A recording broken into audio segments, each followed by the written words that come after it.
प्रभु राम केवल धर्म के रक्षक नहीं हैं, वो दया, करुणा और क्षमा के सागर हैं। उनकी लीला सिर्फ युद्धों और विजय की नहीं, बल्कि हृदय परिवर्तन और उद्धार की भी है। जिस प्रकार प्रभु के परम भक्त हनुमान जी ने श्री चरणों में स्थान पाया है, उसी तरह भगवान को अपना तन मन समर्पित करने वालों को भी राम जी के चरणों में जगह मिलती है। अगर किसी ने अब तक अधर्म, अनैतिकता का मार्ग अपनाया है, तो वो भी धर्म और अध्यात्म के रास्ते पर चलते हुए श्री राम की कृपा का पात्र बन सकता है। प्रभु की क्षमाशीलता का उदाहरण रामचरितमानस के एक प्रसंग से भी मिलता है, जब प्रभु ने खुद से माँ सीता को दूर करने वाले महापापी को क्षमा कर दिया था और उसके लिए अलग से साकेत धाम बनवाया था। आइए जानते हैं उस कथा को, राम जी और धोबी की कथा को। रामचंद्र जी जब लंका विजय के बाद अयोध्या लौटे, तो प्रभु को पता चला कि एक धोबी माँ सीता की निंदा कर रहा है। उसका कहना था कि माता सीता इतने दिन लंका में रही, इसके बाद भी श्री राम उन्हें अपना लिया। धोबी की बातें सुनकर श्री राम काफी दुखी हुए। वहीं यह बात जब माता सीता को पता लगी, तो उन्होंने खुद से वन जाने का फैसला लिया।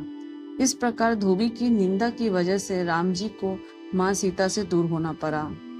कथा में प्रभु श्री राम के क्षमादान का वर्णन मिलता है। जब प्रभु अयोध्या से अपने साकेत बैकुंठ धाम की ओर जा रहे थे, तब कहा जाता है कि सभी अयोध्यावासी, पशु पक्षी, पेड़ पौधे भी प्रभु के साथ जाने लगे।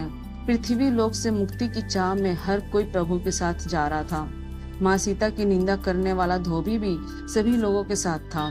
कथा कहती है कि जब एक एक करके सभी साकेत धाम में प्रवेश कर रहे थे, तभी धोबी का भी नंबर आया।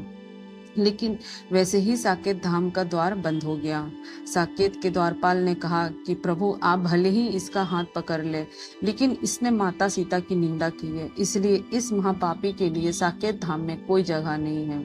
भगवान जब साकेत धाम की ओर जा रहे थे, तो सभी देवी देवता उन्हें आकाश मार्ग से देख रहे थे।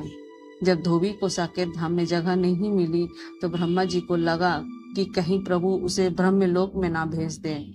उन्होंने भी भगवान से कहा कि महाराज, इस पापी के लिए ब्रह्मलोक में कोई जगह नहीं है। इंद्रदेव को लगा कि अब भगवान इसे इंद्रलोक में भेजेंगे, तो उन्होंने भी पहले ही हाथ खड़े कर दिए।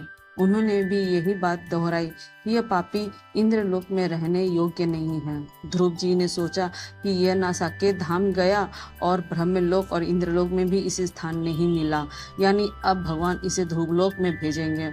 उन्होंने भी पहले ही उसे लेने से मना कर दिया। यही नहीं, अलग अलग देवताओं ने भी अपने अपने लोक में धोबी को स्थान देने से मना कर दिया। भगवान बिना कुछ बोले अभी मुस्कुरा ही रहे थे कि यमराज ने भी कह दिया कि भले ही पापियों को यमलोक में भेजा जाता है, लेकिन यह तो माँ की निंदा करने वाला महापापी है, इसके लिए यमलोक में भी स्थान नहीं है। यह सुनते ही धोबी का मन व्यथित हो गया। उसे लगा कि उसे इतना बड़ा पाप कैसे कर दिया कि उस यमपुरी में भी जगह नहीं मिल रही है। धोबी की घबराहट देखकर प्रभु राम ने कहा कि तुम परेशान मत हो, मैं तुम्हारे लिए एक नया साकेत धाम बनाता हूँ, जहाँ तुम निवास करोगे। कथा कहती है कि प्रभु ने धोबी के लिए अलग से साकेत धाम बनवाया। यहीं से रामचरितमानस में एक चौपाई भी आती है, सिय निंदक अघ ओघ नसाए, लोक विशोक बनाई बसाए। हालांकि धोबी के लिए अलग से साकेत धाम तो बन गया, लेकिन समझा जाता है कि वहाँ ना देवता है और ना भगवान। वह ना किसी को देख सकता है और ना उसे कोई देख सकता है।